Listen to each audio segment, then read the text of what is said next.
Les grands-parents jouent un rôle essentiel dans la vie de famille et dans la société en général. Leur présence apporte une riche expérience de sagesse et de soutien affectif qui contribuent à l'équilibre et au bien-être des familles.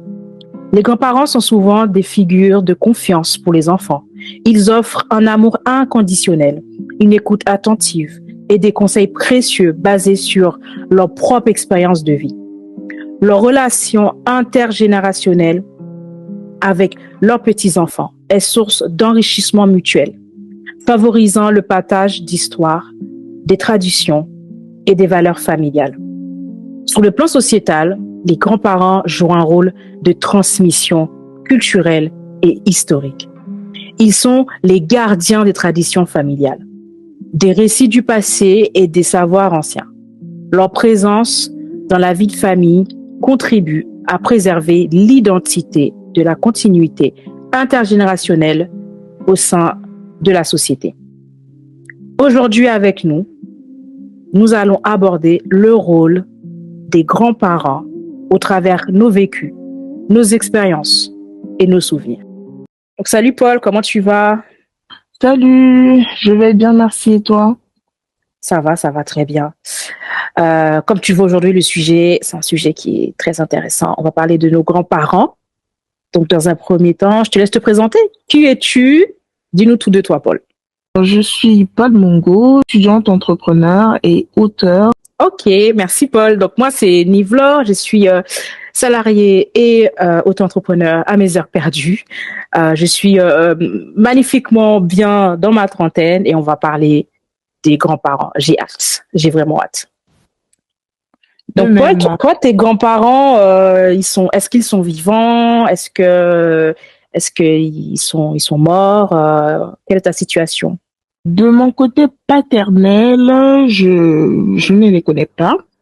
Donc, je sais juste que ma grand-mère, elle était décédée, donc la mère de mon géniteur. Et de mon côté maternel, les deux papa, enfin ma grand-mère et le grand-père est décédé.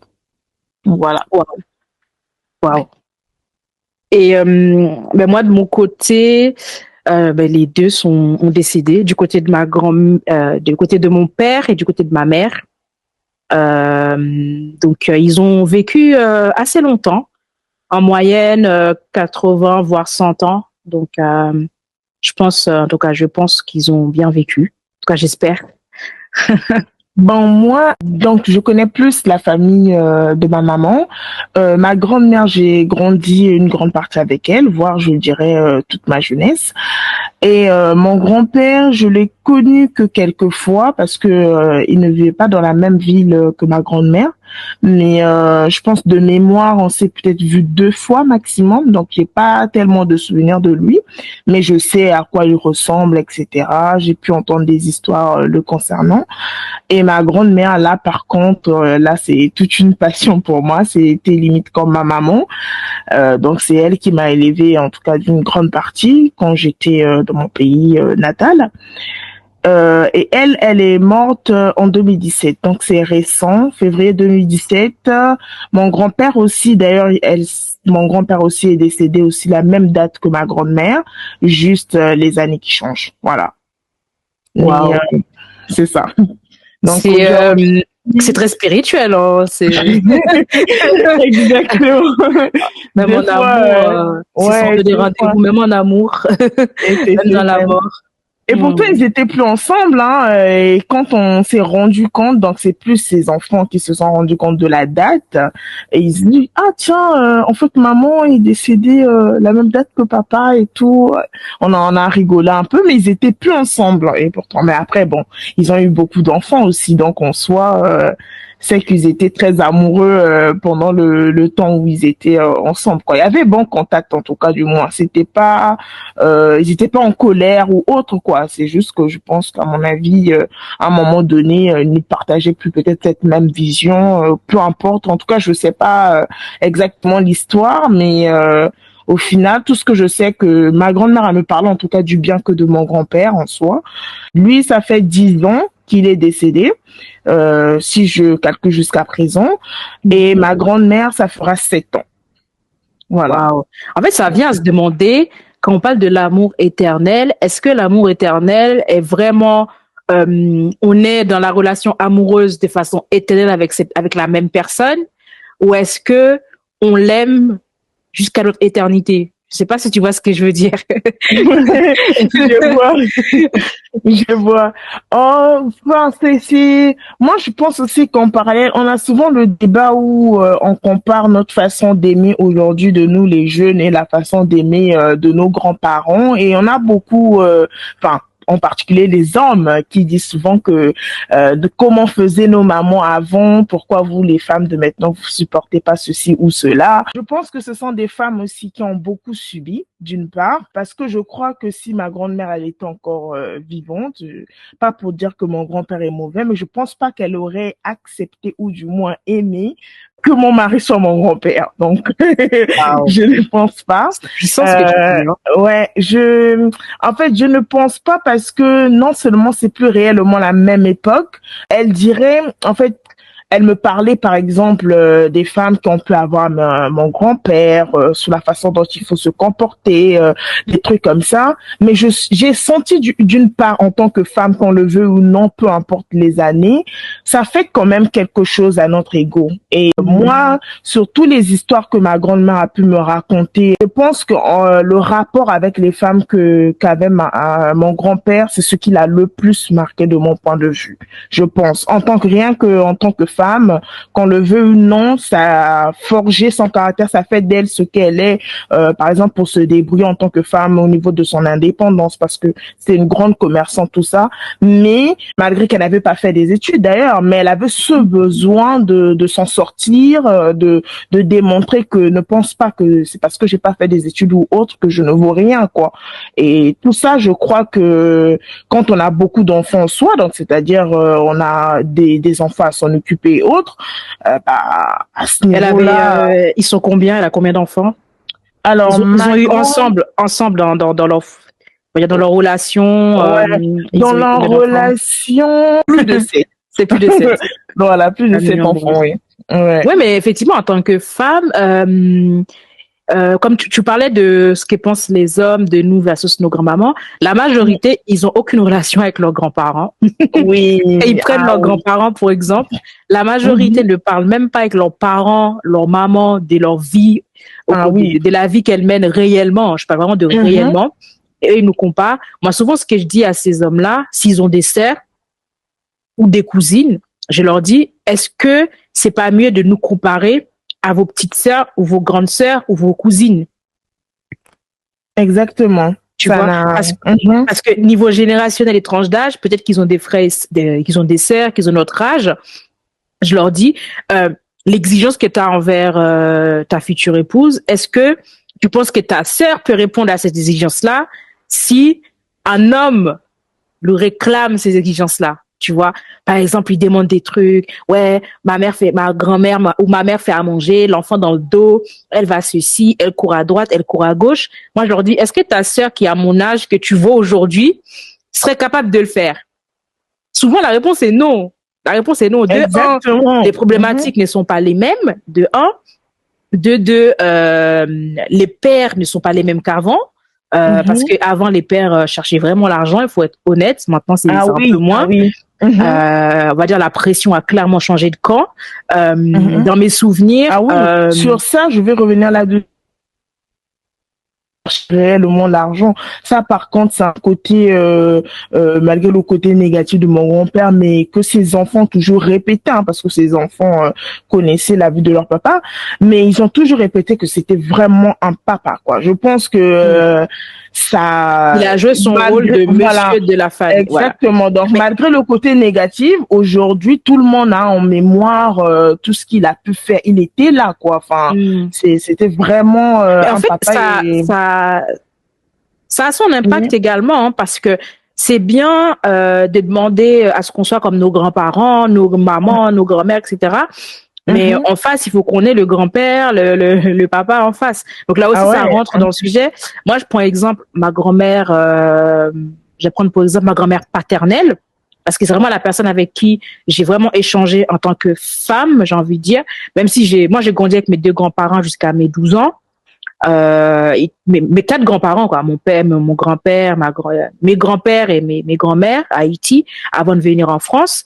Et j'étais une petite fille, quoi, qui avait des grands-mamans, des grands-mères super gentilles, sévères et douces à la fois. Une grand-mère, quoi. Je te punis, après je te donne un bonbon. Voilà, c'était un peu ça. Et en arrivant en France, j'ai mis à peu près 10 ans avant de retourner à Haïti. Quand je suis retournée, du coup, mes grands-parents, en tout cas ma grand-mère maternelle était encore là, ma grand-mère paternelle aussi, et j'ai discuté avec ma grand-mère paternelle. J'ai même une vidéo d'elle et tout de quand je suis retournée à Haïti. Et en fait, je lui posais les questions. Voilà, en tant que femme, des difficultés que je rencontrais en France, j'avais à peine 20 ans, quoi. Mais j'avais quand même quelques questions et tout. Et naturellement, elle me répondait, en fait. Je pensais même pas avoir des réponses, tu vois. C'était juste des questions, comme elle me disait, mais tu n'as pas de petits copains, etc. Ça me faisait bizarre parce que je quitte ma grand-mère, j'ai 12 ans, et là, elle me parle de petits copains. Mais sauf qu'en fait, je reviens en tant que femme, je ne suis plus une petite fille. Je lui disais non, j'en ai pas. Et elle me disait, il faut faire attention. Le garçon doit te respecter. Il doit être travailleur. Il ne doit jamais t'insulter. Il doit toujours te prioriser, peu importe ce qu'il se passe. Toujours prioriser son foyer. Et là-dessus, elle me disait, c'était vraiment inacceptable en fait. Il faut pas accepter un manque de respect. Elle me disait, si un homme t'insulte une fois, il t'insultera toujours. C'est un deux choses. Et je me rappelle, elle avait dit quelque chose qui m'a vraiment marqué. Elle a dit quand j'ai enterré ton grand-père, parce que moi j'ai pas revu mon grand-père du coup, donc son mari. Elle m'avait dit que elle était fière d'enterrer son mari. Tu vois, elle était fière de l'enterrer parce que elle a vécu avec lui toutes ces années-là. Ils ont élevé leurs enfants, ils ont galéré. Ce sont des personnes qui sont nées dans la misère et ils ont eu une fin de vie confortable. Parce que ils ont bossé, tu vois. Ils ont bossé et mon grand-père a toujours priorisé elle et les enfants. Rien d'autre. Les autres, c'est quelqu'un de très sociable. Il y avait du monde autour, etc. Il est très serviable. Mais sa priorité a toujours été le bien-être de son foyer. Il n'a jamais été quelqu'un dans les histoires, dans les disputes, dans les embrouilles, pas de maîtresse et compagnie. C'est quelqu'un qui a vraiment été intègre. Et chez nous, on dit souvent, c'est à l'enterrement qu'on découvre si le mari a d'autres bureaux, tu vois, a d'autres foyers, parce que les maîtresses vont venir récupérer leur part, et ainsi que les enfants. Donc, mon grand-père est mort il y a presque 15 ans. Jusqu'à présent, personne n'est venu récupérer quoi que ce soit. Donc, on peut en conclure que le monsieur a été plutôt carré. Donc, je trouve que c'est important d'avoir des souvenirs comme ça et l'image de ces hommes droits, en fait. C'est ça. Oui, exactement, oui. Je suis parfaitement d'accord. Bon, après moi, vraiment, comme j'ai pu le préciser, moi, j'ai vraiment pas des souvenirs de lui, etc. Mais je sais que dans l'ensemble, ça a toujours été une personne très aimante, en fait. Et même quand je l'ai vu pour la première fois ou bien une ou deux fois que j'ai pu le voir, c'était vraiment ma petite fille, etc. J'étais chouchoutée, une princesse, quoi. Maintenant, voilà quoi, c'était que des vacances, comme je disais, on n'était pas dans la même ville.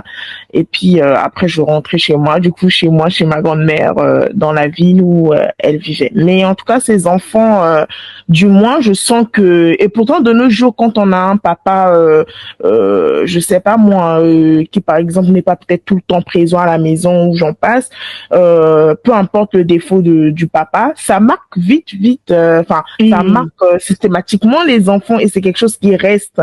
L'enfant même peut avoir son jugement et j'en passe. Souvent, c'est même nous, les mamans en soi. Enfin, moi, je suis pas encore maman, mais je parle pour ceux qui le sont, les mamans d'aujourd'hui. On incite souvent l'enfant à ne pas forcément aimer le papa ou autre. Ça, par contre, quand je vois les enfants de mon grand-père, donc du coup mes mamans, mes tantes et j'en passe, quand je les vois, ils ont des souvenirs en tout cas nickel quoi. À croire que il y a pas eu un certain vécu que pour moi, quand je repense à ça, je me dis, mais non, c'est pas possible, j'accepte pas et tout. Mais pour eux, ils défendent. Parfois, on a des débats entre les enfants et les parents, mais eux, ils sont là, ils défendent leur père et tout. Non, notre père a toujours été là. C'est pas comme les papas d'aujourd'hui. Malgré les problèmes avec sa femme, il s'occupait toujours de ses enfants. En fait, il ne mélangeait pas les choses, quoi. Or, de nos jours, parfois, c'est les parents qui sont en dispute et puis, les enfants, payent les conséquences et j'en passe, quoi. Et ça n'a jamais été le cas de leur papa, quoi. Et bien au contraire, même aujourd'hui, je pense que leur belle-mère est toujours en vie.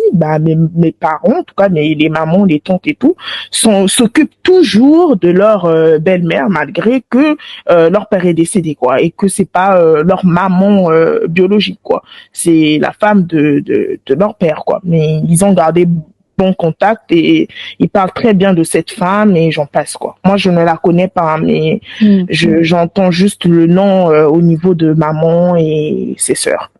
Est-ce que attends, j'ai un point. Est-ce que comment je peux poser la question? Est-ce que tu ne penses pas que l'environnement peut influencer les souvenirs qu'on a de nos parents ou nos grands-parents? Je m'explique. Là, tu parles voilà, ils étaient au pays, ils n'étaient pas en France. Ils étaient dans un pays, ils étaient pas en Occident. Oui. Ok. Est-ce que donc quand je parle de l'environnement, c'est-à-dire on sait que l'Occident et le continent, pour moi Haïti par exemple, ne fonctionnent pas pareil, le rythme de vie n'est pas du tout pareil, les problématiques ne sont pas les mêmes. Est-ce que l'effet que ces personnes-là évoluaient dans un environnement où il fallait bosser, il fallait se soutenir, il fallait serrer les coudes. Est-ce que cet environnement-là n'influence pas l'image ou le souvenir qu'on peut avoir, contrairement à l'Occident où ils ont à peu près tout le confort et du coup j'ai l'impression qu'ils ont plus de temps pour être en conflit. Je ne sais pas si tu comprends ce que je veux dire. Non, j'ai plus d'énergie ou plus de raisons. J'ai compris à peu près. Je me dis souvent que quand on a fini de combler nos besoins primaires, qui est se laver, se nourrir et se loger, se nourrir et se vêtir, en fait, on a tous les problèmes du monde au final. Je sais pas si tu vois ce que je veux dire. Oui, je vois à peu près. Après, je sais pas si je vais répondre comme il se doit, mais je vois. Ouais. Moi, je crois, je crois que ça influence quand même l'environnement, pardon. Pourquoi je le dis? Après, c'est que mon avis, peut-être c'est pas forcément le cas. C'est dans le sens où je crois que si ma grand-mère n'avait pas voyagé, si c'était pas une grande commerçante, parce que c'était vraiment une grande commerçante, malgré que j'insiste sur ça, qu'elle n'a pas fait des études et tout, parce qu'elle me l'a répété aussi elle-même. Le truc qu'elle me demandait tout le temps, elle me répétait, il ne faut jamais abandonner les études, peu importe ce qui t'arrive et peu importe à quel moment tu dois le recommencer, etc. Parce que elle m'a toujours dit, si moi j'avais la possibilité d'atteindre rien que le bac, je sais pas ce que je deviendrai moi dans ma vie. Elle s'est arrêtée qu'en CP2. Mais donc c'est le français qui lui posait problème quand elle faisait ses voyages. Elle n'a pas voyagé en Occident, mais que au niveau de l'Afrique de l'Ouest, etc. Elle achetait ses trucs pour vendre, etc. et tout ça. Mais dans mon pays d'origine, mon pays natal, je pense que c'est une femme que une grande majorité connaissent, en tout cas dans le commerce. Surtout quand on parle par exemple à Dolisie, dès lors qu'on donne juste le nom de famille de ma grand-mère ou bien du papa de ma mère, systématiquement on sait de quelle famille il s'agit, mais c'est pas forcément cette notoriété, je ne pense pas que ça vient forcément de mon grand-père, mais je crois qu'en grande majorité de ma grand-mère. Donc j'ai insisté par rapport à son commerce, mais pas que ça, c'était une femme vraiment qui aidait un peu tout le monde, très sympathique. D'ailleurs ça je l'ai su le jour de l'enterrement. Je me suis dit, attends, c'est une fête ou quoi? On était obligé de libérer toute une parcelle pour recevoir du monde pendant la veillée.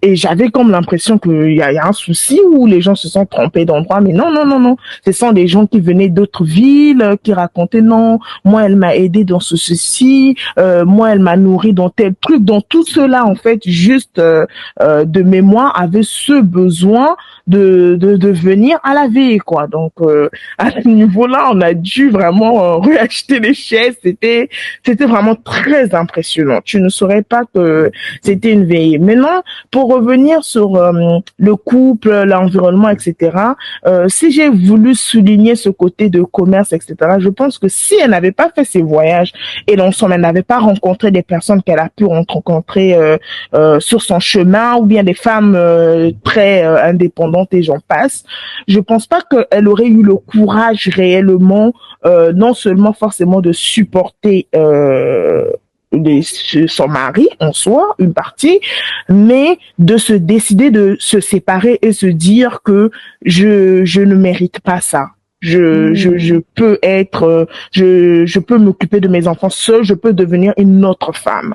Parce que moi, peut-être dans ce que je dis, ces enfants ne seront pas forcément d'accord, mais moi, dans l'éducation qu'elle m'a donnée, voilà pourquoi j'ai du mal à me dire que je pense pas qu'un jour je serai femme au foyer. C'est que elle s'est tout le temps battue que je mette dans ma tête, je dois être une personne indépendante. C'est elle soulignait là-dessus et elle soulignait aussi sur l'école parce que elle était strictement d'accord. D'ailleurs, les voyages aussi, elle me demandait vraiment, faut que tu fasses en sorte que dans ta vie, même si tu pars pas en Occident, rien qu'à côté, etc., ça ouvre une autre façon de penser en fait.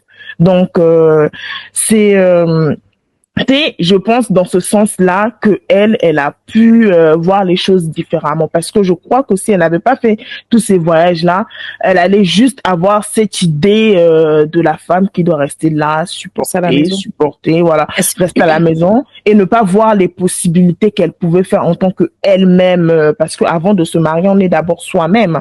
Ça aussi, c'est quelque chose qu'elle me répétait avant d'être avec quelqu'un. Donc rien que pour son plaisir personnel, elle a dit si j'avais pas fait ces choix-là ou ces voyages-là, je sais pas si j'aurais su qui j'étais réellement et en quoi j'étais capable. Parce que sans le français, j'ai pu faire pas mal de choses dans plein de pays, rien qu'avec sa langue de base. Hein. Elle se débrouillait. Elle me dit à cause de la langue, elle a dû bouffer des chats, des serpents, parce qu'elle ne comprenait pas ce que c'était, quoi. Donc, elle accepte un peu tout. Donc, elle, c'était oui, non.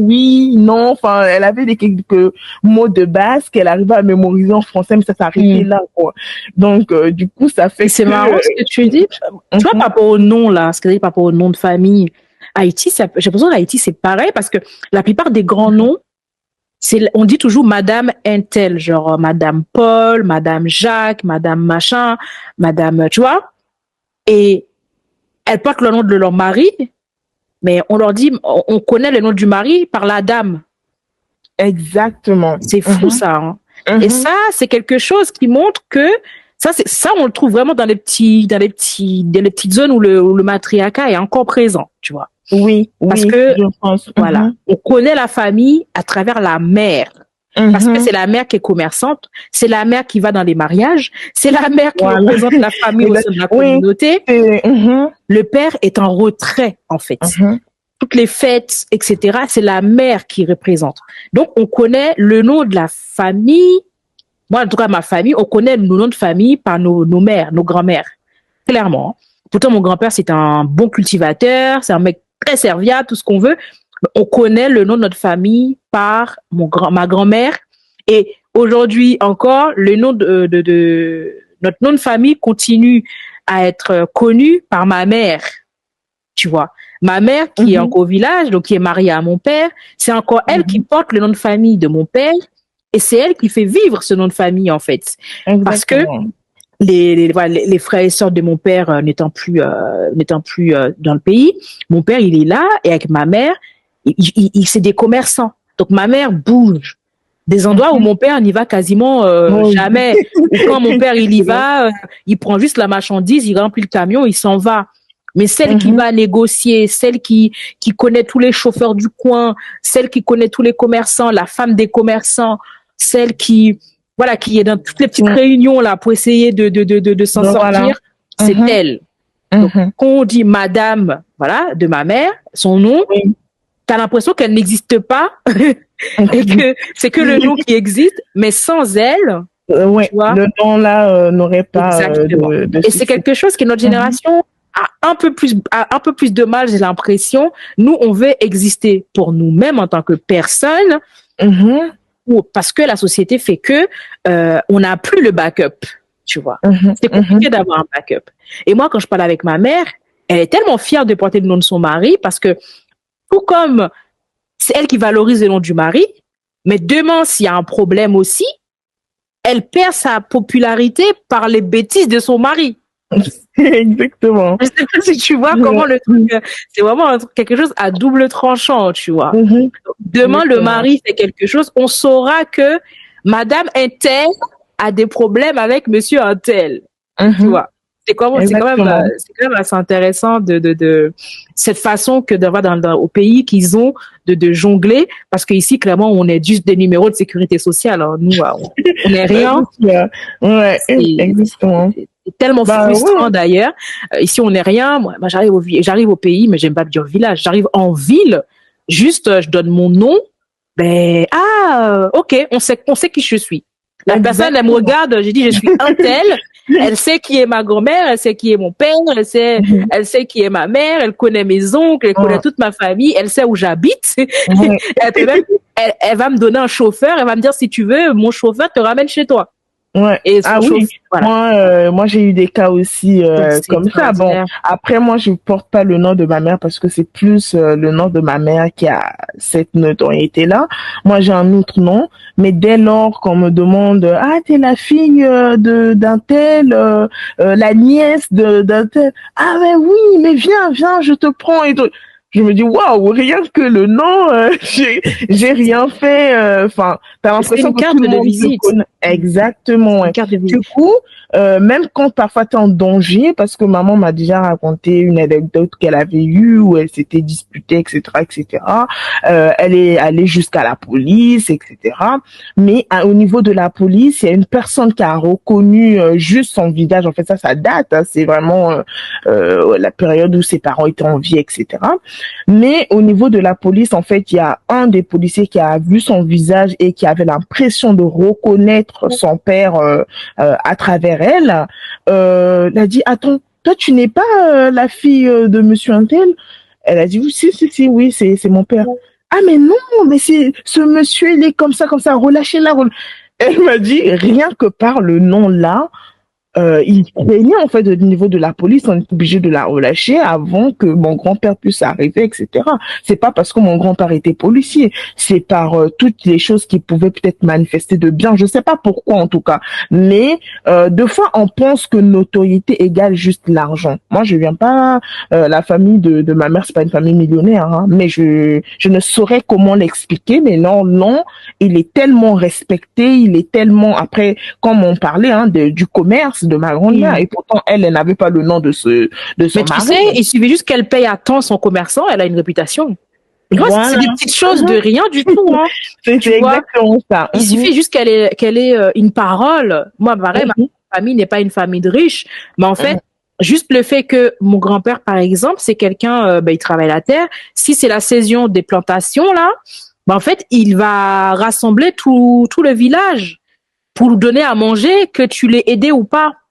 Tu vois un peu l'idée, parce que pour lui, il partage en fait. Pour lui, c'est normal.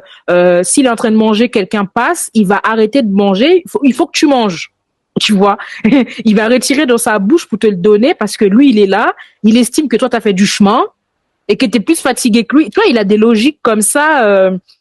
Ma grand-mère, c'est pareil. Ma grand-mère ne manquera jamais en enterrement. Qu'elle te connaît ou qu'elle ne te connaît pas, à partir du moment qu'elle est au courant que quelqu'un a un décès, elle va faire son sac avec de la nourriture, parce que comme on est des cultivateurs, c'est l'avantage qu'on a. Oui. on a l'avantage d'avoir, en tant que cultivateur, on a l'avantage d'avoir la nourriture. Donc, elle va faire un sac avec des lignames, patates douces, manioc, tout ce que tu veux. Elle va charger son petit mulet là parce qu'elle est au village. C'est ce qu'elle faisait. Elle charge son petit mulet et elle ira visiter la personne endeuillée, tu vois. Et quand elle va venir, elle va dire, je viens de la part de la famille. Limite, elle va ramener du sucre, elle va ramener de l'huile, elle est capable de dire que c'est un de ses fils de la France qui a envoyé l'argent, alors que le fils de la France n'est même pas au courant. Ouais, c'est ça en plus, exactement. Et du coup, quand ce fils va arriver, la famille en question va venir le voir, ou cette fille en question, la famille va lui dire, ah, merci beaucoup pour votre aide, pour l'enterrement de notre parent. Alors que le fils n'était même pas au courant que le parent en question était mort. Tu vois, et c'est comme ça que tu fais vivre l'héritage d'une famille, tu vois. Mon père, par exemple, je sais que mon père, s'il arrive dans un café ou en bar ou un restaurant, même s'il mange pas, dès le moment qu'il connaît la commerçante, il lui fera faire de l'argent. Pourtant, il en a pas tant que ça, hein. Même si lui, il mangera pas, il va arriver, il va dire, toi, telle personne, je t'offre ta bière, je t'offre ta boisson, parce qu'elle fera faire de l'argent à la commerçante. Et cette personne en question va se rappeler que cet homme-là lui a payé une boisson à boire, tu vois. C'est pas une question de montant, c'est juste le petit geste où mon père passera jamais sur quelqu'un sans lui dire bonjour. Sans lui dire bonjour et lui demander qui êtes-vous en fait. C'est comme ça qu'on tisse les liens. Bonjour, comment vous appelez-vous? Et s'il te revoit dans 3 semaines et que tu lui avais dit que ta fille avait une diarrhée, dans 3 semaines, il te demandera comment va ta fille qui avait la diarrhée. Exactement. Et la demande, elle est sincère. C'est pas je demande pour demander. Et la demande, elle est sincère. S'il apprend que ta fille en question qui a eu la diarrhée est à l'hôpital, il est capable de demander à un chauffeur de moto de venir dans cet hôpital-là avec une marmite de repas pour venir te voir alors que il t'a croisé seulement. Tu vois. Parce que pour lui, c'est ce qu'il aurait voulu qu'on fasse pour lui. Donc, c'est vraiment les petites attentions comme ça qui fait vivre, en fait, un nom de famille à travers des générations. Du coup, moi, ma crainte, c'est, nous, aujourd'hui, nous ne sommes pas mères toutes les deux. C'est comment, en fait, ces rituels-là vont pouvoir continuer à travers nous ou après nous. C'est ça, en fait, moi, ma question. C'est ça, ma peur. Merci d'avoir écouté cet épisode de notre podcast AIM. Je vous invite à l'enregistrer, à le partager avec un maximum de personnes. N'hésitez pas à nous suivre sur nos réseaux sociaux, Instagram, Facebook, YouTube, TikTok, AIM Podcast. Donc je vous dis à très bientôt pour un nouvel épisode. En attendant, venez sur nos réseaux sociaux, laissez-nous vos commentaires et partagez un maximum cet épisode. À très bientôt!